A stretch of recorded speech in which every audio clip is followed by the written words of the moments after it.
తాకట్లో ఉన్న బంగారాన్ని విడిపించి ఆ రోజున మార్కెట్ ధర కట్టి మిగిలిన డబ్బును మీకు అందిస్తుంది Kommuri gold. 2013 love marriage sir. ఇంట్లో ఒక చాప, ఒక దిండు, ఒక ప్లేటు, గ్యాస్ కూడా లేదు. దీంతో నా సంసారం మొదలైంది. ఆ టైంలో నాకు ఉన్న ఒకే ఒక్క బలం ఏంటంటే, మీ షాక్ సినిమాలో చెదిరే జుట్టు చెమటే మధురం, కొద్దిగా పెరిగే కొలత మధురం, తిలకం మధురం. మా జీవితం మొదలైన తొలినాళ్ళలో మీ పాట, మీ మాంటేజ్లు, మీ హీరో, మీ హీరోయిన్, మీ డైరెక్షన్ మాకు ఇచ్చిన ధైర్యం అది. ఒక రూమ్లో ఒక దిండు, ఒక చాప. I can relate my life with that. నా పరిస్థితి కూడా అలాగే. అండ్ ఆ టైంలో నేను ఇంచుమించు సినిమా ఫ్లాప్ తర్వాత అలాగే ఉన్నాను. నా భార్య ఎన్ని కష్టాలు ఫేస్ చేసింది, ఎంత సపోర్టివ్గా ఉంది అనేది నాకు ఇప్పుడు మీరు చెప్తే నాకు ఒకసారి నా డేస్ గుర్తు చేయండి.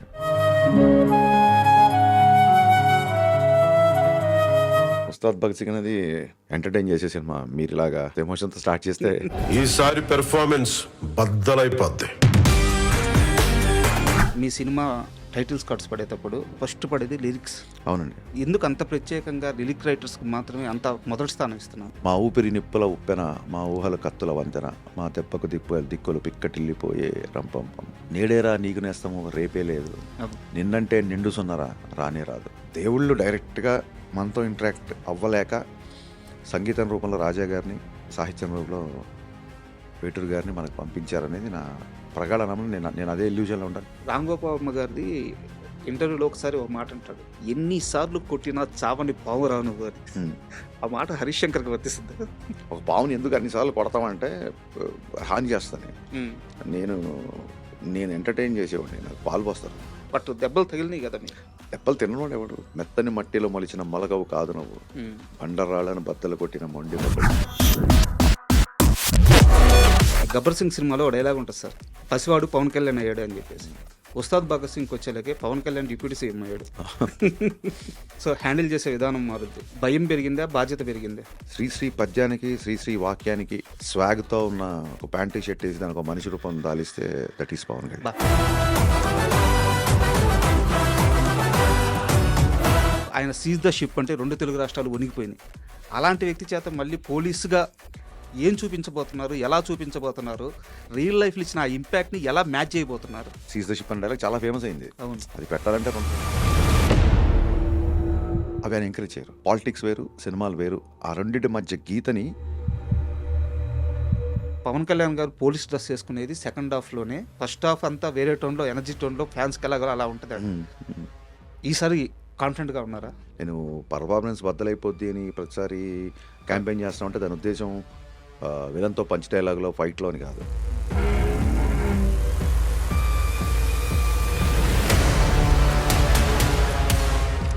ఈ ప్రాజెక్ట్ మీద కాస్త నెగిటివ్ ఉండింది. ఎందుకంటే ఇది పోలీసుడు రీమేక్ అనుకోని భ్రమలో కొంతమంది ఉండి ఒక రకమైన నెగిటివ్ ఉండింది. మొట్టమొదటిసారి దాన్ని తీసేసిన వ్యక్తి దేవిశ్రీ ప్రసాద్. సంగీతం దేవిశ్రీ ప్రసాద్, బ్యాక్గ్రౌండ్ స్కోర్ తమను. వాళ్ళిద్దరు మ్యూజిక్ డైరెక్టర్ కంటే కూడా నాకు చాలా బెస్ట్ ఫ్రెండ్స్. హరీష్ చాలా ప్రెషర్లో ఉన్నాడు. ఈసారి ప్రీపోన్ అయిన సినిమా మనం సపోర్ట్ చేయాలని చెప్పి వాళ్ళిద్దరూ నాకు కుడి భుజం ఎడమ భుజాలను నిలబడ్డారు కాబట్టి చాలా గర్వంగా ఉంది. సినిమాలో చాలా సీరియస్గా సంబంధించిన, అంటే ఇప్పుడు ప్రజెంట్ ట్రెండ్కి సంబంధించిన చాలా సీరియస్ పాయింట్ ఉంది. అది చాలా సీరియస్ సబ్జెక్ట్ కూడా. అది నాట్ ఈవెన్ 2 తెలుగు స్టేట్స్ కాదు, మొత్తం దేశానికి సంబంధించిన చాలా సున్నితమైన అంశం కూడా. మీరు ఎక్కడ టీజర్లో కానీ, సాంగ్స్లో కానీ ఎక్కడ ఆ విషయాన్ని రివీల్ చేయకుండా దాచిపెడుతూ వస్తున్నారు. కరెక్ట్ అన్నా నేను? కరెక్ట్. భయంగా ఉందా? ఎవరికి? మీకే. దేని గురించి? రిలీజ్ అయిన తర్వాత ఆ అంశాన్ని ఎలా తీసుకుంటారు అని చెప్పేసి. భయం ఉంటే అసలు రిలీజ్ వరకు ఎందుకు తీసుకొస్తాం? టెన్షన్ లేదా? క్లైమాక్స్ ఎంత ప్లస్ కాబోతుంది? లాస్ట్ షాట్ వరకు మాసులో హరీష్ శంకర్ చేయాల్సిందన్నీ చేసేసారు. హరీష్ శంకర్ నెక్స్ట్ స్టెప్ డెఫినెట్గా నా నుంచి మీరు ఎక్స్పెక్ట్ చేయని ఒక కొత్త సినిమా త్వరలోనే చూస్తారు. అది బాలకృష్ణ గారి సినిమానేనా? అవ్వచ్చు. బాలకృష్ణ గారి సినిమా ఫైనల్ అయిపోయినట్టే కదా? ఖచ్చితంగా బాలయ్యబాబు గారితో సినిమా ఉంటుంది. దిస్ ఈజ్ మీరు దానవీర సూరకర్ణ డైలాగు ఎన్టీఆర్ గారి చేత చెప్పిస్తారు. అవును. బట్ అప్పటికి ఎన్టీఆర్ గారికి ఆ క్యాపబిలిటీ ఉంది, ఆయన చెప్పగలడు, మ్యాచ్ చేయగలడు. కానీ ఏ డైరెక్ట్గా ఆలోచన రాలేదు. మీరు మాత్రం ఎందుకు చెప్పించారు? 18 ఏళ్లకే సింహాద్రిలు, ఇండస్ట్రీ హిట్లు, ఆదిలు, విపరీతమైన ఒక గంభీరమైన పాత్రలు చేసేసి, ఒక సీమ బాధ్యత అంతా భుజాల మీద వేసుకున్న భారీ పాత్ర, లేకుండా ఒక కుటుంబ బాధ్యత అంతా వేసుకున్న పాత్రలు ఇలాంటివి చేసేసి ఆయనలో ఉన్న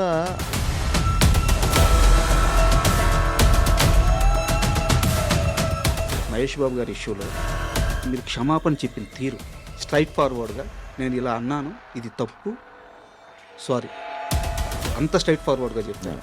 ఈ విషయంలో మనది తప్పు జరిగింది అన్నప్పుడు మొహమాటం లేకుండా సారీ చెప్పడం కాదు, అవసరమైతే తలకాయ తీసి ఇట్లే అవతల వాళ్ళ కాళ్ళ దగ్గర పెట్టడానికైనా రెడీ.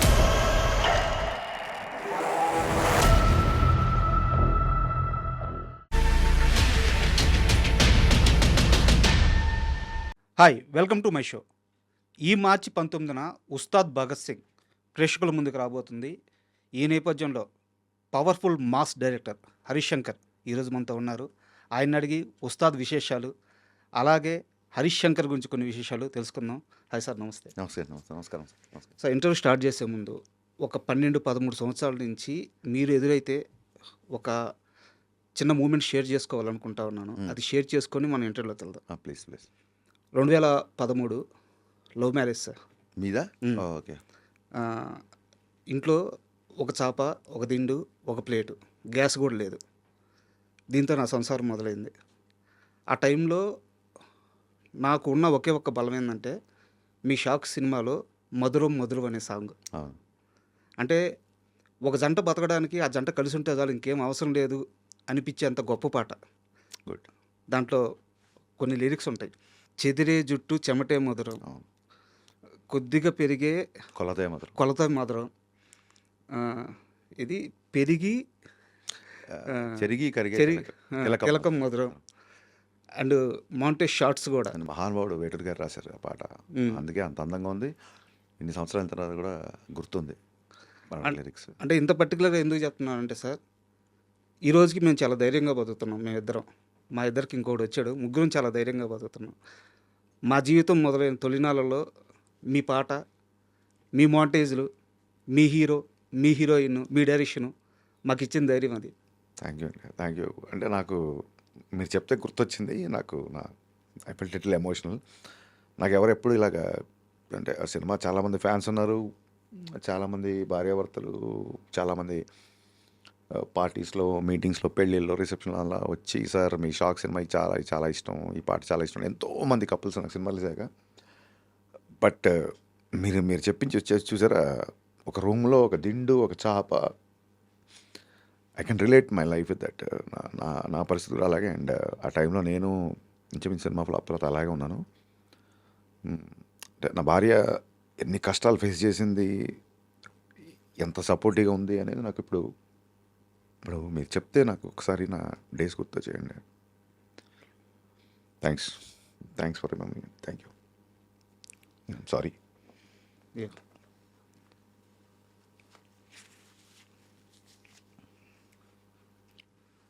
Ready sir. మా చాలా ఉస్తాద్ భగత్ సింగ్ అనేది 2.5 గంటలు ప్రేక్షకుల్ని ఎంటర్టైన్ చేసే సినిమా. మీరు ఇలాగా ఎంత ఎమోషన్తో స్టార్ట్ చేస్తే ఎంటర్ చేయడం కష్టంగా ఉంటుంది సార్. డైరెక్ట్గా సినిమా విషయంకి వెళ్ళిపోదాం.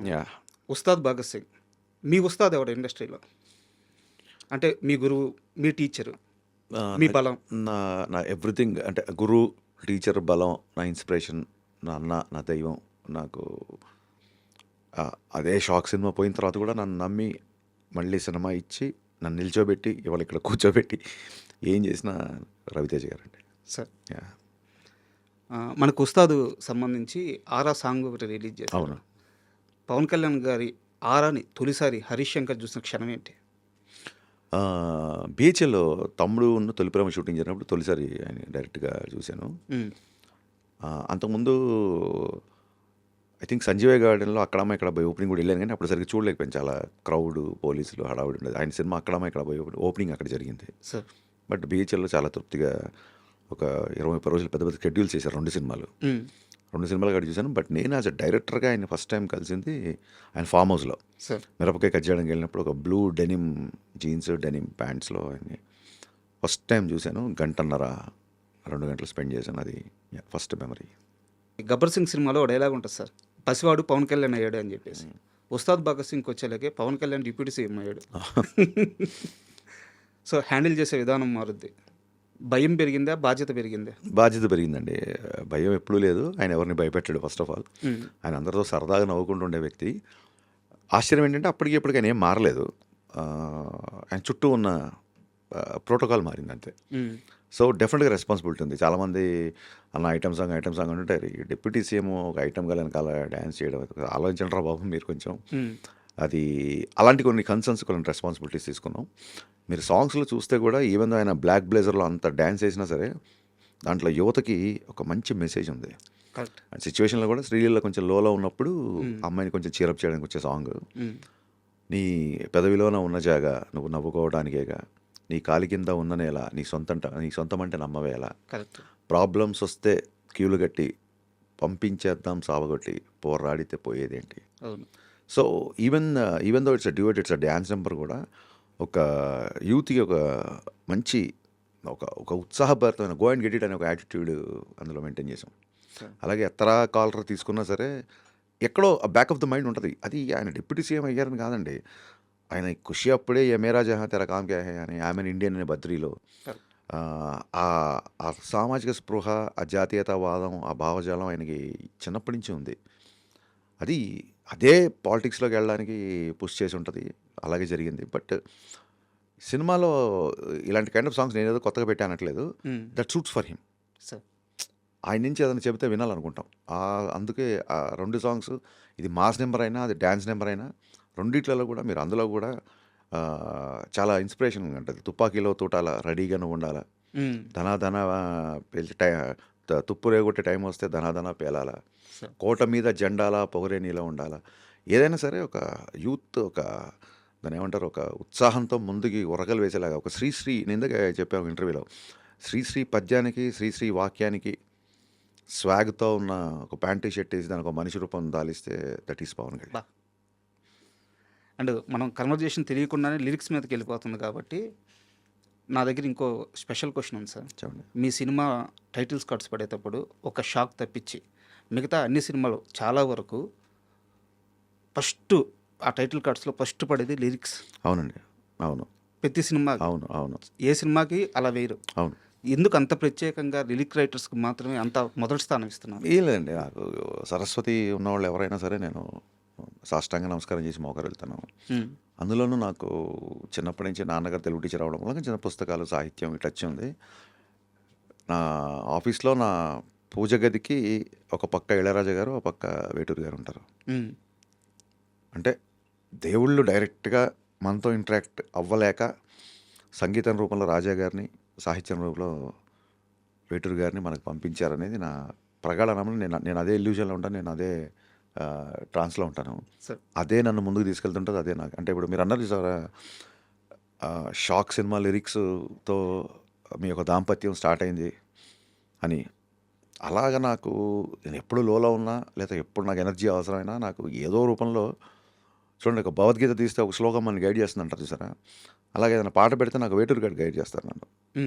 మీరు నమ్మరు, దెర్ ఆర్ వెరీ అంటే నేను అసిస్టెంట్ డైరెక్టర్గా ఉన్నప్పటి నుంచి it's not because I don't like to cell sympathy stories, because మనమే స్వాతంత్ర సమయంలో పాల్గొనలేదు. నేను డైరెక్టర్ అవ్వాలని, కమర్షియల్ సినిమాలు తీయాలని, నేను పేరు సంపాదించాలని వచ్చాను. కాబట్టి మన కష్టాలు, మన స్ట్రగుల్స్, మన పిటి స్టోరీస్ అంత వాల్యూ ఉంటుందని అనుకోను. బేసిక్గా మనం దేశ సేవలో పాల్గొని లాఠీ దెబ్బలు తిని జైలుకి వెళ్తే దాన్ని త్యాగం అంటారు తప్ప, నేను 2 రోజులు తినలేదు, 3 రోజులు పడుకోలేవని నేను చెప్పుంటాను ఇమెచ్యూర్గా. బట్ ఇవన్నీ అయింది నువ్వు డైరెక్టర్ అవ్వడానికి, నువ్వు ఏదో సైంటిస్ట్ అవ్వడానికో దేశానికి ఏదో ఉపయోగపడమని కాదు. So I don't believe that. But having said that, ఎప్పుడన్నా లోలో ఉన్నప్పుడు నాకు వేటూరు గారి సాహిత్యం చాలా రకాలుగా, అంటే మా ఊపిరి నిప్పుల ఉప్పెన, మా ఊహల కత్తుల వంతెన, మా దెబ్బకు దిక్కులు పిక్కటిల్లిపోయే రంపంపం, ఆ లైన్స్, అందులోనే నేడేరా నీకు నేస్తము రేపే లేదు, నిన్నంటే నిండు సున్నరా రానే రాదు. చిన్నప్పటి నుంచి ఇలాంటి బాగా వినడం మూలంగా, తెలుగు మీడియం స్టూడెంట్ అవ్వడం మూలంగా నాకు ఎస్పెషల్లీ మాటలంటే నేను రాయగలుగుతాను, కానీ లిరిక్స్ రాసేవాళ్ళంటే నాకు చాలా గౌరవం. అందుకు లిరిసిస్టుల పేర్లు నాకు ఇప్పుడు ముందుంటాయి. Super sir. అండ్ ఈ 2425 కారు ఫ్యాన్సీ అని సార్ మీకు? ఏం లేదండి, బిహెచ్ఎల్ శ్రీనివాస్ గారు కానీ నేను థియేటర్ చేసినప్పుడు నాకు ఒక సన్నిహితుడు, నాకంటే చాలా పెద్ద, నాకు గైడ్ లాగా ఉండేవాళ్ళు. మిరపకాయ సినిమా బిఫోర్ ఆయన కొత్త కారు కొనుక్కుంటే ఆయన పాత కారు నాకు అమ్మేశారు. దాని నెంబర్ 2425. సో అది ఉన్నప్పటి నుంచి అన్నీ అలాగా నేను ఆ కారులో నరేషన్కి వెళ్ళినప్పుడు ఓకే అవ్వడం, ఆ కారులో బయటికి వెళ్ళినప్పుడు సినిమాలు బ్లాక్ బాస్టర్ రిపోర్ట్ రావడం ఇవన్నీ ఉమ్, ఇప్పుడు మా ఫ్యాన్స్కి చెప్తే అన్న ఆ కార్ ఎక్కడ ఉంది తీసుకొచ్చి అని అంటారేమో. సో అప్పటి నుంచి ఇంకా 242 స్టార్ట్ అయింది. గబ్బర్ సింగ్లో కూడా నాకు తెలియకుండా మా కోడేటర్ బాబీ ఉమ్, సార్ బండికి సార్ బైక్కి ఆ నెంబర్ వేసేసాడు. ఉమ్. ఆ సినిమా ఇండస్ట్రీ హిట్ అవడంతో ఇంకా మా డైరెక్షన్ డిపార్ట్మెంట్ తీసుకున్న కాల్ అది, నాది కాదు. అదే చాలా సినిమాల్లో గమనించాను. అవును, 242. ఆ, ఉస్తాద్లో కూడా అదే ఉంటుంది. అవును Yeah. సార్. ఇప్పుడు ఉస్తాద్ విషయానికి వస్తే మామూలుగా పవన్ కళ్యాణ్ గారి సినిమాలంటే ఆ, ఆయనకున్న ఫ్యాంటసీ ప్రకారం లేకుంటే ఆయనకున్న ఇష్టం ప్రకారం తుపాకులు రకరకాల గన్స్ కనిపించడం సర్వసాధారణం. ఉస్తాద్లో కొత్తగా యారో కనిపిస్తుంది ఏంది? అవునండి. ఉమ్, బాణం అనేది ఐ థింక్ నాకు తెలిసి అంటే దాన్ని ఏమంటారు, కథని సపోర్ట్ చేసే దీంట్లో అంటే ఒక ట్రైబల్ కుర్రాడు ఉమ్, చిన్నప్పటి నుంచి ఆ, భగత్ సింగ్ యొక్క సిద్ధాంతాలని భావజాలని వంట పట్టుకొని ఉమ్, ధైర్యంగా పెరిగిన కుర్రాడు. భగత్ సింగ్ అంటేనే కారణం ధైర్యం. సార్ భగత్ సింగ్ అంటే మనకు గుర్తొచ్చే ధైర్యం. Correct correct. సో ఆ క్యారెక్టర్ ఉస్తాద్ భగత్ సింగ్ క్యారెక్టర్ కాబట్టి ట్రైబల్ కుర్రాడు కాబట్టి బాణంతో చిన్న లింక్ ఉంటుంది. ఏదో మామూలు కాస్ట్యూమ్లా పెట్టలేదు. అవును. ఫంక్షన్ సార్, మీ fans, cult fans, sir fans, Pawan Kalyan గారి ఫ్యాన్స్ అందరూ ఫంక్షన్ కోసం చాలా ఈగర్గా వెయిట్ చేస్తున్నారు. రేపు ఫంక్షన్ ఏ స్థాయిలో ఉండబోతుంది? మీరు అయితే అంత ఫ్యాన్స్ అందరూ ఊహించుకునే స్థాయిలోనే ఉంటుంది. బట్ టు బి ఫ్రాంక్, నేను సినిమా ప్రీపోన్ చేయడం మూలంగా అసలు ఫంక్షన్ ఏర్పాట్లు ఏంటి, అవి ఏంటి, ఎలా జరుగుతుంది ఏంటి అసలు ఐడియా లేదు. కంప్లీట్ పోస్ట్ ప్రొడక్షన్ పనిలో, ప్రమోషన్లో ఉండడంతో నిజంగా ఐడియా లేదు. పోలీస్ గ్రౌండ్లో జరుగుతుంది ఫంక్షన్. అద్భుతంగా ఉంటుంది డెఫినెట్గా. సార్ ఒక కంటెంట్ పరంగా ఒక క్వశ్చన్. మామూలుగా గబ్బర్ సింగ్ తీసేటప్పుడు ఆయన పోలీస్ ఆఫీసర్గా చూపించారు. అప్పుడు ఆయన power star, number 1 hero, okay. But police ఆఫీసర్గా చూపించారు, ఆడియన్స్ యాక్సెప్ట్ చేశారు, సూపర్ హిట్. కానీ ఒక డిప్యూటీ సీఎంని మళ్ళీ పోలీస్ ఆఫీసర్గా చూపించడం అనేది ఆ స్థాయిలో చూసేశారు పవన్ కళ్యాణ్ గారిని. ఇక్కడ మీరు అనొచ్చు రీలు అని చెప్పేసి. పవన్ కళ్యాణ్ గారు లాంటి హీరోని రీలు తేడా ఉండదు, ఆ ఆరా అలాగే కంటిన్యూ అవుతూ ఉంటుంది. సో ఆయన సీజ్ ద షిప్ అంటే 2 తెలుగు రాష్ట్రాలు వణికిపోయినాయి. అలాంటి వ్యక్తి చేత మళ్ళీ పోలీసుగా ఏం చూపించబోతున్నారు, ఎలా చూపించబోతున్నారు, రియల్ లైఫ్లో ఇచ్చిన ఆ ఇంపాక్ట్ని ఎలా మ్యాచ్ చేయబోతున్నారు? అంటే పవన్ కళ్యాణ్ గారికి సక్సెస్తో ఫెయిల్యూర్తో లేని స్టార్డమ్ అండి అయింది.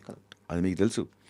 డిప్యూటీ సింగర్ అయ్యారు కాబట్టి తీసుకోవాల్సిన కన్సర్న్స్ ఇందాక నేను చెప్పినట్టే తీసుకున్నాం తప్ప, సెట్లోకి వచ్చిన తర్వాత యాక్షన్ అన్నప్పుడు డిప్యూటీ సింగర్ యాక్ట్ చేయట్లేదు. సూపర్ స్టార్ దాని ఏమంటారు, స్టార్డమ్ ఉన్న ఒక power star Pawan Kalyan act చేస్తున్నారు అక్కడ. సో ఆయన ఒక నటుడిగా ఆయన ప్రస్థానం స్టార్ట్ అయింది కాబట్టి సెట్లోకి వచ్చినప్పుడు నటుడుగానే ఉంటారు. ఇంక ఇప్పుడు మనం ఈ డైలాగు డిప్యూటీ సింగర్ చెప్తే బాగుంటుందా బాగోదా, లేకపోతే డిప్యూటీ సింగర్ జీన్స్ వేసుకోవచ్చా, డిప్యూటీ సింగర్ ఇలాగ టోపీ పెట్టుకోవచ్చా, ఇన్ని ఆలోచిస్తే సినిమా తీసుకెళ్ళాం. అండ్ బయట ఉన్న ఇమేజ్ని మ్యాచ్ చేయడం అనేది, సినిమా అంటే ఆయనకు ఓన్లీ సినిమాలు నచ్చిన వాళ్ళు ఉంటారు. బయట ఆయనకి అశేషంగా సినిమాలకు సంబంధం లేకుండా ఆయన ప్రేమించే వ్యక్తులు ఉన్నారు, అంతే కదా. కరెక్ట్. ఓన్లీ ఆయన అభిమానించే వాళ్ళే అంటే ఆయన ఎప్పుడో పదవుల్లోకి వెళ్ళిపోయేవాళ్ళు. ఆయన కష్టపడి 10 సంవత్సరాలు స్ట్రగుల్ అయ్యి ప్రజల హృదయాలను గెలుచుకున్నారు కాబట్టి ఇంకా ఆ ఇమేజ్ని మళ్ళీ దాన్ని తీసుకొచ్చి సినిమాలో పెడదాం అండ్ ఇన్ఫ్యాక్ట్ ఆయన ఇష్టపడరు. నేను ఒక సన్నివేశం అనుకుంటా, ఒక ఆడియో ఫంక్షన్లో చెప్పాను నేను. ఇప్పటన్కి వెళ్తున్నప్పుడు ఆయన టాప్లెస్ టాప్ వెహికల్ టాప్ మీద కూర్చొని వెళ్ళారు. అలాంటి సీన్ నాకు చాలా నచ్చింది. అది చేద్దాం అన్నప్పుడు కళ్యాణ్ గారు ఆయన చీవాట్లా అనలేం కానీ, హరీష్ అది ఒక ఎమోషనల్గా నేను తీసుకున్న ఒక డెసిషను, ఒక ఎమోషనల్గా నేను ఒక పర్పస్తో వెళ్ళిన పని అది. దాన్ని నువ్వు ఏదో కమర్షియలైజ్ చేసి సినిమాల్లో అది అది అది నా ఎమోషను, దాన్ని నువ్వు ఎంటర్టైన్మెంట్లో పెట్టడం ఒకసారి ఆలోచించు అన్నారు. అయితే పొలిటికల్గా ఇప్పుడు మీరు సీజ్ ద షిప్ అనే డైలాగ్ చాలా ఫేమస్ అయింది. అది పెట్టాలంటే 2 నిమిషాలు ఆలోచిస్తే సీన్ వస్తుంది. అవి ఆయన ఎంకరేజ్ చేయరు. పాలిటిక్స్ వేరు, సినిమాలు వేరు. ఆ రెండింటి మధ్య గీతని భగవద్గీత అంటారు చూసారా, మా టీజర్లో ఉంటూ అలా గీశారు ఆయన. ఈ పంచెస్ మొన్న అంటే ఒక 1 వీక్ బ్యాక్ కోనా వెంకట గారిని నేను ఇంటర్వ్యూ చేశాను సార్. అదే చైర్లో కూర్చున్నారు కోనా వెంకట గారు. ఆయన ఇంటర్వ్యూ మొత్తం మీద 3 సార్లు ప్రస్తావించారు మీ పేరు. పంచ్ లైన్లు, ఆ పంచ్ లైన్లు పవర్ఫుల్గా ప్యాలేటట్టు 1 లైనర్స్ రాయాలంటే హరీష్ తర్వాతే. ఇదే మాట 3 సార్లు అన్నారు ఆయన ఇంటర్వ్యూ మొత్తం మీద. అది టాలెంట్ అనొచ్చా, లేకుంటే అవలేలుగా మీకు అబ్బిన కళ అనొచ్చా, ఎలా చూడొచ్చు? ముందుగా ఆయన అన్నాడు కాబట్టి అది ఆయన అభిమానం అనొచ్చు. ఫస్ట్ ఆయన దగ్గర మేము పనిచేసాను కాబట్టి డెఫినెట్గా నేను గురూజీ అని పిలుస్తాను. సో తన శిష్యుడి గురించి తను గర్వంగా ఫీల్ అయిన సందర్భం నాకు చాలా ఆనందంగా ఉంది. చెప్పాను చిన్నప్పటి నుంచి పుస్తకాలన్నా అక్షరాన్ని నమ్ముకున్నాం, ఆస్తుల్ని కాదు. సార్ సో మేబీ అమ్మ అలా పలుకుతుంటుందేమో అంతే. రామయ్య వాస్తవయ్య సినిమాలో కూడా ఒక లిరిక్ ఉంటుంది, నిప్పుకైనా తుప్పు పడితే కడిగి పారి పండగ చేసుకో అని చెప్పేసి ఒక లైన్ ఉంటుంది. అవునండి. మీలో నాకు నచ్చేది అదే. Thank you sir. అంటే శ్రీమణి రాశాడు లైన్. ఉమ్, మీరు ఇన్ని లిరిక్స్ గుర్తుపెట్టుకోవడం నిజంగా చాలా అభినందనీయం. చాలామంది అడుగుతుంటారు, ఈ రోజుల్లో లిరిక్స్ ఎవరు వింటారండి, సౌండ్స్ ఇంపార్టెంట్ అది ఇది అంటుంటారు. వాళ్ళందరికీ మా ఐ డ్రీమ్ యాంకర్ రాజా గారు ఒక ఒక మైల్ స్టోన్ అంటారా లేదా దాన్ని ఏమంటారు, ఒక టర్నింగ్ ఉదాహరణ. థ్యాంక్ యూ సో మచ్ అండి. భాష పట్ల, లిరిక్స్ పట్ల మీరు మీరు బ్లాక్ బస్టర్ అయిన సినిమా కాకుండా మీరు ఈ లిరిక్స్ కూడా గుర్తుపెట్టుకున్నారంటే నిజంగా అభినందనీయం. Thank you. సార్ పర్టికులర్గా నేను ఈ లైన్ ప్రస్తావించడానికి కారణం ఏంటంటే, మీరు మాట్లాడాల్సిన దగ్గర మాట్లాడతారు, పేలాల్సిన దగ్గర గన్నులాగా పేలుతారు. అలాగే క్షమాపణ చెప్పాల్సి వస్తే అంతే క్లీన్గా, అంతే నీట్గా క్షమాపణ చెప్తారు. నేను వేరే ఉద్దేశం కోసమో వ్యూస్ కోసమో దీన్ని ప్రస్తావించట్లేదు. జరిగిన ఇష్యూలో, మహేష్ బాబు గారి ఇష్యూలో అది సడన్గా జరిగిపోయింది. కానీ మీరు క్షమాపణ చెప్పిన తీరు, తెలియక ఎవరి మనసులో అయినా నొప్పించుంటే క్షమించండి లేదు, స్ట్రైట్ ఫార్వర్డ్గా నేను ఇలా అన్నాను, ఇది తప్పు, సారీ, అంత స్ట్రైట్ ఫార్వర్డ్గా చెప్పాను. మహేష్ బాబు గారి ఫ్యాన్స్ కూడా చాలా తక్కువ సమయంలో దాన్ని చాలా బాగా రిసీవ్ చేసుకున్నారు. ఈ గుణం ఎలా అలవాటైంది? కాదండి, మనం మనుషులం కదా, మన దేవుళ్ళం కాదు కదా. ఖచ్చితంగా పొరపాట్లు ఉంటాయి, తప్పులు ఉంటాయి, అన్నీ ఉంటాయి. రామవ్యవస్థలో డైలాగ్ ఉంటుంది, దెబ్బ తగిలినప్పుడు జంతువు అయినా ఏడుస్తుంది, శరీరానికి దెబ్బ తగిలితే జంతువు కూడా ఏడుస్తుంది, కానీ పక్కోడికి దెబ్బ తగిలినప్పుడు ఏడ్చేవాడే మనిషి. సార్ ఎనీ యానిమల్ సొంత బాడీకి అయినప్పుడు ఏడవడం కామన్. బట్ ఎవరికైనా బాధ వచ్చిందంటే మన కళ్ళమ్మ నీళ్ళు వస్తాయి కదా. ఇందాక మీరు చెప్పిన సిచ్యువేషన్ రిలేట్ అవ్వడం కానీ, లేకపోతే ఎవడో ఒక చిన్న పిల్లవాడు వర్షంలో అడుక్కుంటున్నాడు అనుకోండి, మనకు తెలియకుండా మనం ఎమోషనల్ అయిపోతాం. అది మనిషి తత్వం, మనిషి గుణం. ఆ నేచర్ పుట్టుకుతున్న డైరెక్టర్లు కనుక అందరం ఒకటేసారి పుడతాం, ఒకటేలాగా పుట్టిన వాళ్ళం కదా. పుట్టంగా నేను యాక్షన్ కట్టాను కదా హాస్పిటల్లో. సో సినిమా డైరెక్షన్ చేసినప్పుడు డైరెక్టర్, మిగతా విషయాలప్పుడు మనం మానవ మనోభావాలు కానీ, ఉద్వేగాలు కానీ అవన్నిటిని రెస్పెక్ట్ చేయాలి డెఫినెట్గా. ఎవరు ఏ డైరెక్టర్ అలాగా పుసుకున కావాలని చెప్పి తెలియకుండా పెట్టినా, కామెంట్ పెట్టినా ఏ ఫ్యాన్స్కైనా కోపం వస్తుంది. సో పొరపాటు జరిగింది, అది మళ్ళీ చాలామంది కొంతమంది ఫేక్ ఏ అది ఇది అనుకున్నారు. కాదండి, అది పొరపాటున నేనే చెప్పానని. అంటే నేనేమనుకుంటానంటే, నా ఇంటెన్షన్ కరెక్ట్ కానప్పుడు, అంటే నా ఇంటెన్షన్ కరెక్ట్గా ఉన్నప్పుడు, నా ఇంటెన్షన్లో తప్పు లేనప్పుడు, నా ఉద్దేశం లేదా నా ఇంటెన్షన్ కరెక్ట్గా లేనప్పుడు మనకు భయం ఉంటుంది. నా ఇంటెన్షన్ కరెక్ట్ అయినప్పుడు, నా ఉద్దేశం అది కానప్పుడు సారీ చెప్పడానికి చాలా ధైర్యంగా ఉంటుంది. కరెక్ట్. నాకు సారీ చెప్పడానికి నేనేం గొప్ప ఉండడం లేదా ఇంకా చాలా ఉత్తమం ఉండడం అని చెప్పుకోవట్లేదు. ఆ ధైర్యం నాకు ఉంటుంది. ఈ విషయంలో మనది తప్పు జరిగింది అన్నప్పుడు మొహమాటం లేకుండా సారీ చెప్పడం కాదు, అవసరమైతే తలకాయ తీసేట్లే అవతల వాళ్ళ కాళ్ళ దగ్గర పెట్టడానికైనా రెడీ. ఎందుకంటే మన తప్పు మనం తెలుసుకున్నాను అని చెప్పే ఉద్దేశం, ప్లస్ నేను చేసింది మీకే కాదు నాకు నచ్చలేదు అని చెప్పే ఒక పద్ధతి అది బేసిక్గా. అది ఎందుకు చేసాం, పొరపాట్లు చేసాం, స్పీడ్లో చేసాం, ప్రెషర్లో చేసాం, అవన్నీ తర్వాత ఆ ఎక్స్ప్రెషన్ ఖచ్చితంగా ఇచ్చి తీరాలి. అకౌంటబిలిటీ నేను తీసుకుంటా. నేను అందుకే ఒకసారి రామవ్యవస్థ ఫ్లాప్ అయిన ఈవినింగ్, ఈ ఫ్లాప్ దిల్ రాజు గారు కానీ ఎన్టీఆర్ గారు నన్ను ఇన్ఫ్లుయెన్స్ చేయలేదు, నాకు వాళ్ళు నేను చెప్పింది కోఆపరేట్ చేశారు, this flop belongs to me అని చెప్పాను. ఇప్పుడు మిరపకాయలు, గబ్బర్ సింగ్లు, డీజేలు వచ్చినప్పుడు నావి అని, మిస్టర్ బచ్చన్లు, షాకులు వచ్చినప్పుడు నావి కాదు అని ఇంకోళ్ళకి తోసేస్తే దాన్ని ఏమంటారు, తల్లికి కానీ తండ్రికి కానీ అంగవైకల్యంతో పుట్టిన పెట్టి కూడా తన పెట్టే. నేను డిజోన్ ఎలా చేసుకుంటాం మన సినిమాని? ఒక రిజల్ట్ తప్ప ఆ విషయంలో అన్నీ మనం ప్రేమించి చేసినాయి కదా. కరెక్ట్. ఒక రిజల్ట్ ఒకటే మనకు నచ్చలేదు, మిగతా అన్నీ మనకు నచ్చినాయి. అంత మాత్రం చేత సినిమాని డిజోన్ ఎలా చేసుకుంటాను నేను? సో పొగడ్తలు తీసుకున్నప్పుడు విమర్శలు తీసుకునే ధైర్యం, మెచ్యూరిటీ నాకు ఉంది అన్న ఫీలింగ్. మిస్టర్ బచ్చన్కి సంబంధించి, ఉస్తాద్ భగత్ సింగ్కి సంబంధించి ఒక చిన్న కన్వర్జేషన్ ఉంది సార్ నా దగ్గర. మిస్టర్ బచ్చన్ సినిమా రిలీజ్కి ముందు print and web press meet జరిగింది ప్రొడ్యూసర్ వాళ్ళ ఆఫీస్లో. అప్పుడు నేను మిమ్మల్ని క్వశ్చన్ అడిగాను, ఓకే సార్ మీరు చేంజెస్ చేశారు అని చెప్పి చెప్తున్నారు, కానీ ఫస్ట్ హాఫ్ వరకు హీరో క్యారెక్టరైజేషను అంటే మీరు చెప్పారు ఈ రైడ్ ఇదంతా సెకండ్ హాఫ్లోనే స్టార్ట్ అవుద్ది, ఫస్ట్ హాఫ్ అంతా చాలా ఎంగేజింగ్గా వెళ్ళొద్దు అని చెప్పారు. అది ఎందుకు చెప్పారంటే, నేను దానికి ముందు ఒక క్వశ్చన్ అడిగాను, రవితేజ గారిని ఆయన జానర్‌లో ఎనర్జీగా చూసి చాలా రోజులైంది. ఇది గూడా మళ్ళీ రైడ్ సీరియస్‌గా ఉంది ఆ, అని జెప్పి ఒక క్వెషన్ అడిగితే, రైడ్స్ గాని, ఆ సినిమాలో ఉండే సీరియస్ టోన్ అంతా సెకండ్ హాఫ్‌లో వస్తది. ఫస్ట్ హాఫ్ అంతా చాలా ఎనర్జిటిక్‌గా ఉంటదని చెప్పి మీరు చెప్పారు. అవును. మీరు చెప్పింది కరెక్ట్ గూడా. అవును. కానీ సెకండ్ హాఫ్ ప్లేస్ అవ్వలేదు. అవును. ఉస్తాద్‌కు సంబంధించి కూడా మీరు వేరే ఇంటర్వ్యూలో ఒక మాట చెప్పారు. పవన్ కళ్యాణ్ గారు పోలీస్ డ్రెస్ ఏసుకునేది సెకండ్ హాఫ్‌లోనే. ఫస్ట్ హాఫ్ అంతా వేరే టోన్‌లో, ఎనర్జీ టోన్‌లో ఫ్యాన్స్‌కి ఎలాగో అలా ఉంటదని. ఉమ్, ఉమ్. ఈసారి కాన్ఫిడెంట్‌గా ఉన్నారా? సార్ అంటే మిస్టర్ బచ్చన్ రైటింగ్ సైడ్ చాలా second half disappointed. Hmm. And main second హాఫే. నేను సినిమా ఫ్లాప్ అయినా సరే నాకు మిస్టర్ బచ్చన్ ఫస్ట్ హాఫ్ చాలా ఇష్టం. హ్మ్. సెకండ్ హాఫ్లో అనుకున్న స్థాయిలో రైటింగ్ రాలేదు. కుదరలేదు. కొన్నిసార్లు సీన్లు కూర్చోవు. ఆ, దీంట్లో పోలీస్ క్యారెక్టర్ మళ్ళీ ఏం చూస్తామని చాలామంది అడిగినప్పుడు చెప్పా, బాబు ఓన్లీ ఇంటర్వెల్ బిఫోరే మీకు పోలీస్ క్యారెక్టర్తో కనబడతారు, అప్పటి వరకు వేరే డ్రెస్సింగ్ వేరే స్టైల్ ఉంటుంది అని చెప్పాను. దానికి దీనికి ఎనర్జీకి సంబంధం లేదు బేసిక్గా. హ్మ్. నెక్స్ట్ ఏంటంటే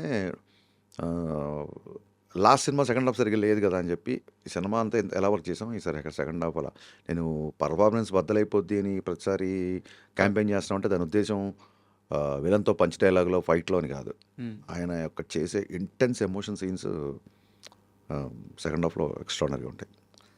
యాక్చువల్‌గా దేవిశ్రీ ప్రసాద్ గారు కొన్ని నెలల ముందు వేరే సినిమా ఫంక్షన్‌లో మాట్లాడుతూ ఒక మాట అన్నారు.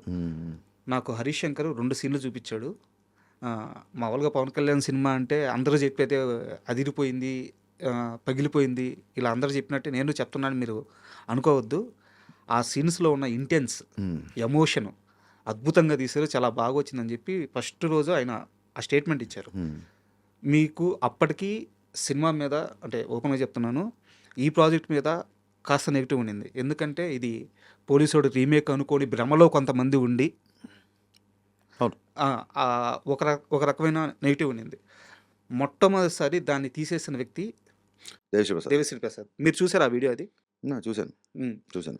తర్వాత చాలామంది ఫ్యాన్స్‌కి నమ్మకం వచ్చింది. తర్వాత ఇంకా ఎలాగో ప్రమోషన్ వీడియోస్ అన్నీ స్టార్ట్ అయిన తర్వాత మొత్తం మారిపోయింది. ఈరోజు భయంకరమైన బజ్ వచ్చేసింది. అవును. సో, బట్ దేవిశ్రీ ప్రసాద్ మధ్యలో అందుబాటులోకి రాకపోవడం లోటుగా భావిస్తున్నారా? దేనికి అందుబాటులోకి రాకపోవడం? ఆహ్, నిన్న సాంగ్ కూడా దేవిశ్రీ ప్రసాదే కదా. బీజేఎం అవునండి. మా టైం లేసి మ్యాచ్ లేదు. నేను హైదరాబాద్లో ఉండి చేయాల్సిన పరిస్థితి. అది లోటుగా భావిస్తున్నారా? నేను హైదరాబాద్లో ఉండి చేయాల్సిన పరిస్థితి. హ్మ్. ఓకే. ఎందుకంటే ప్రీపోన్ చేశాం కాబట్టి హ్మ్. దేవిశ్రీ ప్రసాద్ గారు చెన్నైలో చేస్తారు, తమ్ముని ఇక్కడ చేస్తారు. హ్మ్. ఓకే. తమన్ గారు చేస్తున్నారు. సో ఆ వర్క్ ఫుల్గా అవ్వలేదు. దేవిశ్రీ ప్రసాద్ గారు ఫస్ట్ నుంచి లాస్ట్ వరకు ఒక నోట్స్ లాగా ప్రిపేర్ చేసుకున్నారు. హ్మ్. And అందుకే ఆల్మోస్ట్ ఆయన మైండ్లో బ్యాక్గ్రౌండ్స్ గారు అయిపోయింది. అంటే ఒకసారి స్క్రిప్ట్ రాసిన తర్వాత మన మైండ్లో ఏం చేస్తాం తెలిసినప్పుడు సినిమా ఆఫ్ ద వర్క్ అయిపోయింది అంటారు. హ్మ్. అలా ఒక మ్యూజిక్ డైరెక్టర్ సినిమా చూసిన తర్వాత తనకి ఎక్కడెక్కడ తను ఆల్రెడీ ఉన్న సాంగ్స్ ఎక్కడ ప్లేస్ చేయాలి, ఎక్కడ ఏ టౌన్లో వస్తాయి, ఎక్కడ వైలిన్లు వస్తాయి, ఎక్కడ కోరస్లు వస్తాయని చెప్పి తన మైండ్లో అయిపోయింది వర్క్. హ్మ్. ఆ తర్వాత ఆయన టైం లైన్ మేము మ్యాచ్ చేయలేకపోయాం. హ్మ్. మ్యాచ్ చేయలేకపోయాం కాబట్టి తమన్ దగ్గరికి వెళ్ళాల్సి వచ్చింది. అది ఆయనకి క్లియర్గా ఎక్స్ప్లెయిన్ చేసి హ్మ్. సంగీతం దేవిశ్రీ ప్రసాద్, బ్యాక్గ్రౌండ్ స్కోర్ తమన్, వాళ్ళిద్దరు మ్యూజిక్ డైరెక్టర్ల కంటే కూడా నాకు చాలా బెస్ట్ ఫ్రెండ్స్. హరీష్ చాలా ప్రెషర్లో ఉన్నాడు ఈసారి ప్రీపోన్ అయిన సినిమా మనం సపోర్ట్ చేయాలని చెప్పి వాళ్ళిద్దరూ నాకు కుడి భుజం ఎడమ భుజాలను నిలబడ్డారు కాబట్టి చాలా గర్వంగా ఉంది. మేము చెన్నై వెళ్ళినప్పుడు అందరం కలిసి సినిమాలకు వెళ్తాం. అవునా? నేను తమన్తో పనిచేసినప్పుడు దేవిశ్రీ ప్రసాద్ గారు, నేను దేవిశ్రీ ప్రసాద్ దగ్గరికి వచ్చినప్పుడు తమన్కి ఫోన్ చేసి, హ్మ్. బాబు ఇంకా కీబోర్డ్లన్నీ కట్టేయండి పలానా టైం కల్లా సెకండ్ షో ఇక్కడ పెలాజియో అని ఒకటి ఉంటుంది హ్మ్. హ్మ్. మల్టీప్లెక్స్. హ్మ్. చాలాసార్లు తమన్ టీము దేవిశ్రీ ప్రసాద్ టీం కలిసి మేము సినిమాలకు వెళ్ళడం, డిన్నర్కి వెళ్ళడం, చెన్నైకి వెళ్తే అదొక మ్యూజికల్ నైట్స్లా ఉంటుంది మాకు. సరే. చాలా అండ్ తమన్ కూడా మ్యూజిక్ డైరెక్టర్ అవ్వకుండా దేవిశ్రీ ప్రసాద్కి బొమ్మరిల్లుగా దానికి కీబోర్డ్ ప్లేయర్గా వర్క్ చేశాడు. Thaman respects Devi Sri Prasad lot. And Devi Sri Prasad కూడా మనకు ఇంటర్వ్యూలో అనిరుద్ధ్ మ్యూజిక్ గురించి, తమన్ ఓజీ మ్యూజిక్ గురించి చాలా గొప్పగా చెప్పాడు. సరే. అండ్ రామ్ గోపాల్ వర్మ గారిది ఇంటర్వ్యూలో ఒకసారి ఒక మాట అంటాడు.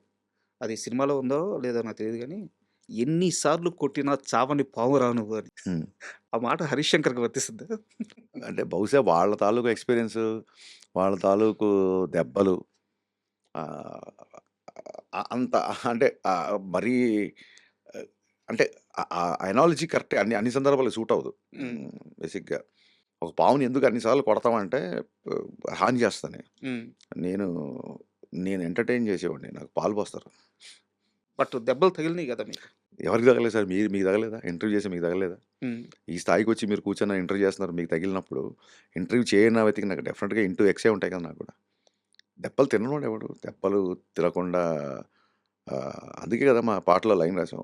మెత్తని మట్టిలో మొలిచిన మొలకవు కాదు నువ్వు. హ్మ్. బండరాళ్ళను బద్దలు కొట్టిన మొండి మొక్కవు. బండరాళ్ళంటే సర్కమ్స్టెన్సెస్ మనుషులో లేకపోతే మనకి పడని వాళ్ళో, మనకి ఇంకో వర్గం అని కాదు అక్కడ మీనింగ్. మనకున్న సర్కమ్స్టెన్సెస్ మనం ఎదుగుతుంటే మనకి అడ్డుపడి ఉండే రాళ్ళను కూడా కొన్ని చూడండి కొట్టల్లో, కొమ్మల్లో ఒక సన్న మొక్క రాళ్ళ మధ్యలో ఉంటది. మనం ఆశ్చర్యపోతుంటారు ఎలా వచ్చింది భలే ఇక్కడికి అవును. అని. అది ఆ విజువల్ నుంచి వచ్చిన లైన్ అది. So, quite common. అంటే నేను మొన్ననే చెప్పాను ఎవరో ఇలా ట్రోల్ చేస్తున్నారు అది ఇది అన్నప్పుడు, మీరు ట్రోల్ చేస్తూనే ఉండండి. మేము కెమెరా రోల్ చేస్తూనే ఉంటాం అని చెప్పాను. రామయ్య వస్తావయ్య ఫ్లాప్ అయిన తరువాత ఆ నా నా రోజు నా before this question first 'shock' lyric గురించి మాట్లాడారు. I was very emotional. ఆ తర్వాత 'రామయ్య' లైన్ గురించి మాట్లాడారు. ఆ తర్వాత 'మిస్టర్ బచ్చన్' స్క్రీన్ ప్లే గురించి మాట్లాడారు. ఈ 3 సినిమాల గురించి మాట్లాడారు ప్రస్తుతానికి.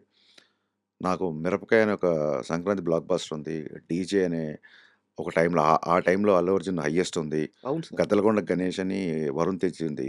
Varun Tej super duper hit block buster ఉంది. 'సుబ్రహ్మణ్యం సేల్' అని మన సాయిధరమ్ తేజ్ సినిమా ఉంది. ఈ హిట్ సినిమాలు వదిలేసి ఆడని 'మిస్టర్ బచ్చన్', 'రామయ్య వస్తే' పదే పదే వాటి గురించి మాట్లాడడంలో మీ ఉద్దేశ్యం ఏంటో నేను క్లియర్‌గా తెలుసుకోవచ్చా? నేను మాట్లాడిన ప్రతిసారి వాటిలో పాజిటివే తీసుకున్నాను. దేంట్లోనైనా పాజిటివ్ ఉంటది. బట్ అంటే నేను ఆడని సినిమాలోనే అంత పాజిటివ్ ఉంటే ఆడిన సినిమాలో ఇంకెంత పాజిటివ్ ఉండొచ్చు. అవును. అవును. అహా! మీ ఉద్దేశ్యం అడుగుతున్నా అడగకూడదనలా. 'మిస్టర్ బచ్చన్' గురించి పోస్ట్ మార్టం అని ఒక ఎపిసోడ్ పెట్టండి 'ఐ డ్రీమ్‌లో' 2 గంటలు మాట్లాడతా నేను. 'మిస్టర్ బచ్చన్' గురించి నేను ఒక్క ప్రశ్న అలాగే 'రామయ్య వస్తాయి', అలాగే 'షాక్' గురించి ఎందుకు ఈ సినిమాలు పోయాయి అన్న దాని మీద మనం ఒక పోస్ట్ మార్టం పెడదాం. అప్‌కమింగ్ ఫిల్మ్ మేకర్స్ కూడా నేను చేసిన తప్పులు ఆళ్ళు చేయకుండా ఉంటారు. ఇక్కడ నా నాకసల క్వెషన్ వాటి గురించి ప్రస్తావించినందుకు కాదు. వాటి గురించే చేకు దీర్ఘమిస్తే ప్రస్తావించడంలో మీ ఉద్దేశ్యం ఏంటి అని అంతే. నా ఉద్దేశం వాటిల్లో గూడా మంచుంది. నాకు నచ్చినయి వాటి గురించి షేర్ చేసుకోవాలని ఫస్ట్ ఒకటి. Okay. And second thing 'Ramayya Vastavu' గురించి మళ్ళీ ఎందుకు ప్రస్తావించంటే నేను బేసిక్‌గా ఎన్టీఆర్ ఫ్యాన్. ఓహ్! అవునా? ఓకే. దాంట్లో నాకు తెలుసుకోవాల్సిన అంశాలు 2 ఉన్నాయి. ఓకే. సో, అందుకని వాటిని ప్రస్తావించాను గానీ నేను ఫ్లాపు, ఫెయిల్ గురించి అసల నా మీరింక దృష్టిలో 'తారక్' గారి ఫ్యాన్ చెప్పారు కాబట్టి మీకు ఆల్ రైట్స్ ఏదైనా అడగొచ్చు మీరింక. హ్మ్. నాకసలు నా దృష్టిలో 'షాక్' అసలు ఫ్లాప్ మూవీయే కాదు. హ్మ్. అలాగే 'మిస్టర్ బచ్చన్' ఫస్ట్ హాఫ్ నాకు చాలా ఇష్టం. సో, నేను వాటి గురించి వాటి నేను ఉద్దేశం అడిగాను అడగకూడదనలా. హ్మ్. యాజ్ ఎ ఎన్టీఆర్ ఫ్యాన్‌గానే అడుగుతున్నాను. హ్మ్. ఆహ్, ఆ సినిమాలో మీరు 'దానవీర సూరకర్ణ' డైలాగు ఎన్టీఆర్ గారి చేత చెప్పిస్తారు. అవును. ఆ! బట్ అప్పటికి ఎన్టీఆర్ గారికి ఆ కేపబిలిటీ ఉంది. ఆయన చెప్పగలడు, మ్యాచ్ చేయగలడు. కానీ ఏ డైరెక్టర్‌కి ఆ ఆలోచన రాలేదు. మీరు మాత్రం ఎందుకు చెప్పించారు? ఇది నాకు ఒక క్వెషను. హ్మ్. దాని మీద ఇంకో క్వెషన్ కూడా ఇప్పుడే అడిగేస్తాను. ఎన్టీఆర్ గారిని ప్రెజెంట్ చేసిన విధానం.